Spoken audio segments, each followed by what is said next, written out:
Okay mga tugang, sa mga oras na ini yung kitang niyang digdi sa second floor kan munisipyo kan Malinaw Albay. In connection ini mga tugang sa padagos natong pinagpa-follow up regarding duman sa reklamo ka mga parasira na mapadapit sa mga toxic material na pinagpapaluwas tabi kang Alindeco. So nakuha niya itong impormasyon sa halidigdi sa lokal na gobyerno kang Malinaw Albay, umaabot po sa 1,114,000 ang pigbabayad pala kang Alindeco digdi sa nasabi ng banwaan. Na inot naman sinabi ni Municipal Kagawad Raymond Mahinay na maski dakula ang ambag kang Alindeco dahil ini ito tolerate kan gobyerno na kunsain kung nakakapektar man sa mga kasaradayan digdi po sa satuyang runa.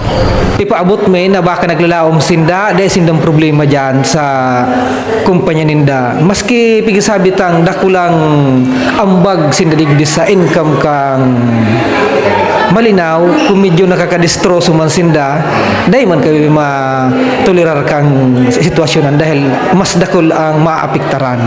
Maduman ako kay Mayor para may pa-advance ko na bilang pag-aksyon kang problema. Bako ini oro entremis man talagang problema ini. Iyo po. Katakot kay ni, sinabi naman ni Mayor Cheryl Capos Bilo, alkalde kan Malinaw Albay, na dahil naman huminampang sa kamera, ngunya na pagkaaga, na mahalata sa naman siya kung ano magiging resulta hali sa DNR. Sa padagos na wala tuo na reklamo kan mga parasira na dekada na ang nasabi ng problema, tila dai natatanyog ang mga opisyalis sa Malinaw Albay puon pa sa mga nakaaging alkalde asin ang mga tamang ahensya kang gobyerno na dapat kuta na ang mga saradit na parasira iyo ang pigpoprotektaran.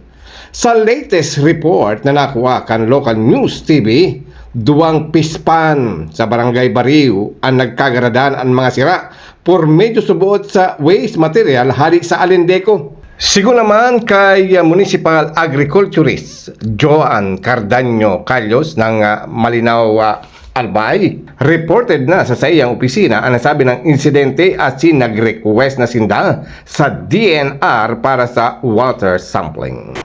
So, good morning Tabi, Sir Vic.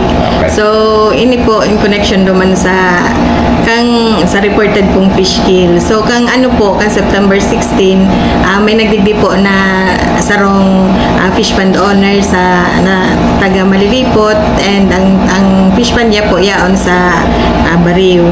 So, ini po nagdigdi sa opisina kang September 16, Tuesday. So, ini po tinabangan kang opisina mi na mag-request sa pagi po kang opisina mi mag-request sa DNR na water sampling. Tangani po ma-check ang sulong kang Bariu paluwas duman sa natunawan kang tabako na magkaigwa pag testing kang tubig duman. So, alagad ang ini pong letter kan DNR pig follow up ko man ini the following day.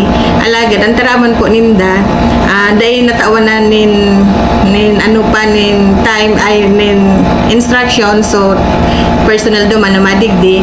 Then the following day pig follow up ko naman po hanggang ang gusto po ninda mag-request mismo sa LGU na water sampling. So ngunyan po nag-request kita sa DNR and hopefully po ngunyan na week or sa ngunyan baka sa aga po magdigdi po sa DNR. And pero po kay ito kang nag-report po sa Mr. Celo ang kang sa diri po kang fish pond na iwangan na duman na incidents na araw ka ito nagtao po ako instructions sa kuyang pag-iriba na mag-conduct na po kay site inspection duman sa site and na noted man po na igwaman talagang fish kill. So kaya po after po kayo nito nag-request kami sa regional office kang BIFAR na magkaigwa na validation man kasi sinda po ang technical personnel talaga sa pag-analyze po kay ni and pag-monitor kay ning fish kill. Kaya ngunyan halos po Sir Vic ngunyan na week or sa dyan i-follow up mi naman po ito na sana sa aga makadigdi po talaga sa duwang ayan siya. And ngunyan digdi po sa level po kang lokal na gobyerno kang Malinaw Malinaw, nagururo naman po kami na ipapaapod itong Alendeco, then after kang validation kang BIFAR and DNR, ipapaapod po sinda kaiba po so mga fish pond owner po sa nasambit na barangay. So direktamente hali degree sa Banwaan kang Malinaw Albay para sa Local News TV. Ini po si Vic Barameda. Maray naga.